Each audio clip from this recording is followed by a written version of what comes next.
Hello అండి, welcome back to my channel. Legend Saravanan గారి leader movie review చూద్దామండి. ఇవాళ లెజెండ్ శరవణన్ గారు ఇదివరకే 2 మూవీస్ తీశారండి.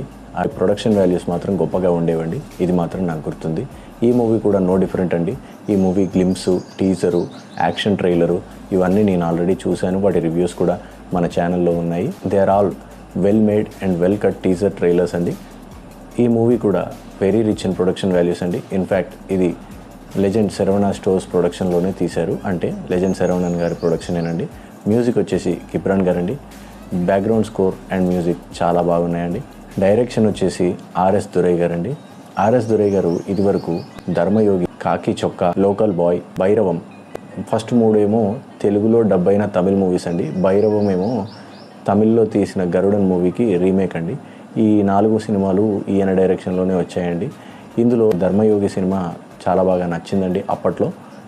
ఆ తర్వాత సినిమాలు అంత గొప్పగా నాకు నచ్చలేదు. కానీ ఈ సినిమా మాత్రం చాలా పక్కాగా, చాలా కమర్షియల్గా అన్ని ఎలిమెంట్స్ని చూసుకుని తీసినారండి. చాలా జాగ్రత్తగా తీశారు.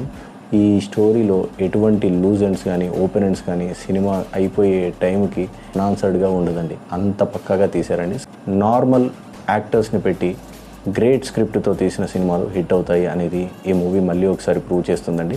ఫస్ట్ హాఫ్ చాలా ఫనీగా, నార్మల్గా స్టార్ట్ అవుతుందండి. ఫస్ట్ హాఫ్లో మనకి 5 మెయిన్ క్యారెక్టర్స్ అండి. Father, daughter, owner, Andrea as female cop. ఈ 5 క్యారెక్టర్ల చుట్టూ ప్లస్ విలన్ సాల్ట్ కాలకేయ ప్రభాకర్ గారండి. ఈ 5-6 క్యారెక్టర్ల చుట్టే ఫస్ట్ హాఫ్ అంతా తిరుగుతూ ఉంటుంది. ఫస్ట్ హాఫ్లో ఫన్ ఉన్నా సరే 90% of the movie almost serious అండి.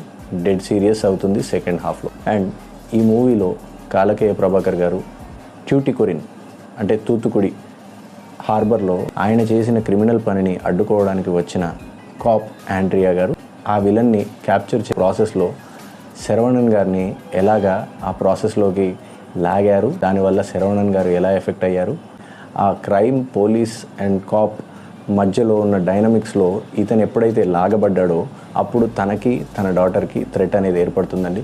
వాటిని ఎలిమినేట్ చేయడానికి, ఆ థ్రెట్ని ఎలిమినేట్ చేయడానికి హీరో ఏం చేశాడు అనేది ఫస్ట్ హాఫ్లో స్టార్ట్ అవుతుందండి. సెకండ్ హాఫ్ గురించి ఒక్క మాట ఎక్కువ మాట్లాడినా సరే అది స్పాయిలర్ అయిపోతుందండి.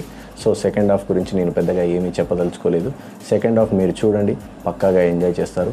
ఫస్ట్ హాఫ్లో మీకు కొన్ని డౌట్స్ వస్తాయి, మీకు కొన్ని క్వశ్చన్స్ వస్తాయి. వాటన్నిటికీ ఆన్సర్స్ సెకండ్ హాఫ్లో కనిపిస్తుందండి. సెకండ్ హాఫ్లో ఎవ్రీ 10-15 మినిట్స్కి ఒక రివీలు, ఒక ట్విస్ట్, ఒక బ్యాక్ స్టోరీ ఇలా వస్తూ ఉంటాయండి. ట్విస్ట్లు కూడా అన్నీ ఆర్గానిక్గా ఉన్నాయండి. ప్రతి ట్విస్ట్కి ఒక రీజనింగ్, ఒక లాజిక్ ఉన్నాయండి.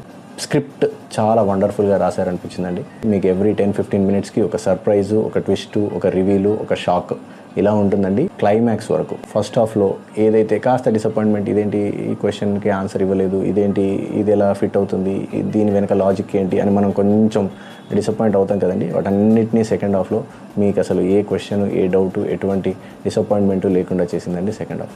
ఫస్ట్ హాఫ్ కూడా ఎంగేజింగ్గానే ఉందండి. కానీ second half is the impact for this movie అండి. శరవణన్ గారి పర్సిస్టెన్స్ని అప్రిషియేట్ చేయాల్సిందేనండి.